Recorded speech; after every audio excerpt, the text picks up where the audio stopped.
Le changement climatique et leurs conséquences constituent l'une des plus grandes menaces actuelles de l'humanité et notre capacité à les combattre et à les atténuer dépend fortement de la solidarité entre les pays et de la combinaison des efforts déployés dans la recherche de solutions pratiques et efficaces à l'échelle mondiale.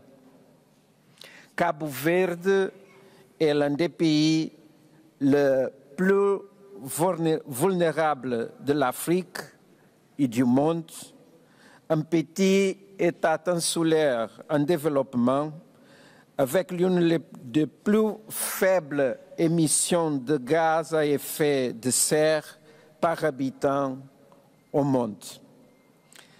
Cabo Verde contribue peu ou pas du tout au renforcement climatique, mais en raison de ses vulnérabilités, c'est un pays qui a beaucoup souffert des conséquences de ces phénomènes, qui a mis en péril des années de progrès réalisés vers le développement durable du pays. Malheureusement, la sécheresse qui afflige l'archipel sont de plus en plus fréquentes et longues, et nous assistons également à une aggravation de l'intrusion saline et à la détérioration des eaux souterraines, à la dégradation des sols et à la perte de la biodiversité, entre autres. La pandémie de Covid-19 et la crise énergétique associée au changement climatique ont considérablement aggravé les contraintes et les vulnérabilités structurelles du pays.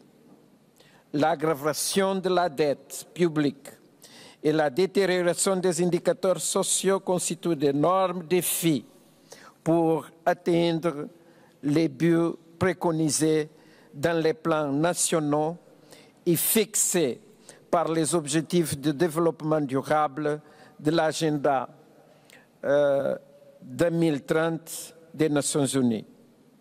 Les pays ont participé activement à la gouvernance régionale et internationale du climat et a signé des conventions et des accords internationaux clés, notamment la Convention cadre des Nations Unies pour le changement climatique, le protocole de Kyoto et l'accord de Paris.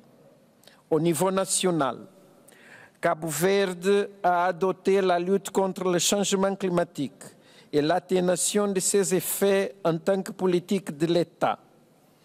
Les mesures de lutte contre le changement climatique sont incluses dans les principaux programmes et plans de développement stratégique du pays. Les plans stratégiques pour le développement durable, le programme de développement stratégique Cabo Verde Ambition 2030, le plan national d'adaptation et la contribution déterminée au niveau national. Cabo Verde n'a épargné aucun effort pour minimiser les impacts des changements climatiques par des actions planifiées et concrètes.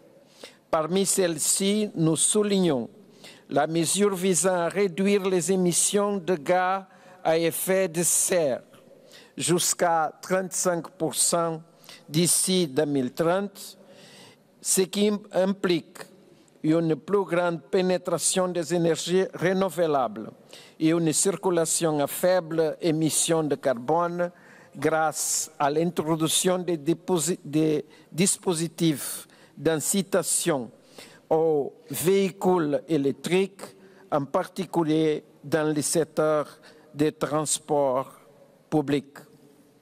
Pour une gouvernance climatique efficace, les pays comptent sur le soutien des principaux partenaires au développement et espèrent pouvoir accéder plus facilement aux fonds mis en place à cet effet.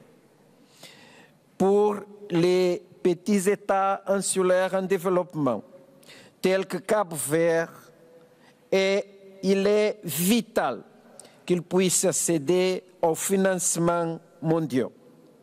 Pour la mise en œuvre de la contribution déterminée au niveau national, par exemple, le Cap-Vert doit mobiliser environ 2 milliards d'euros au cours de 10 prochaines années. Dans ce contexte, j'appelle la communauté internationale à considérer la possibilité de transformer la dette des petits États insulaires en développement en investissement climatique dans l'éducation, la santé et dans la lutte contre la pauvreté et les inégalités.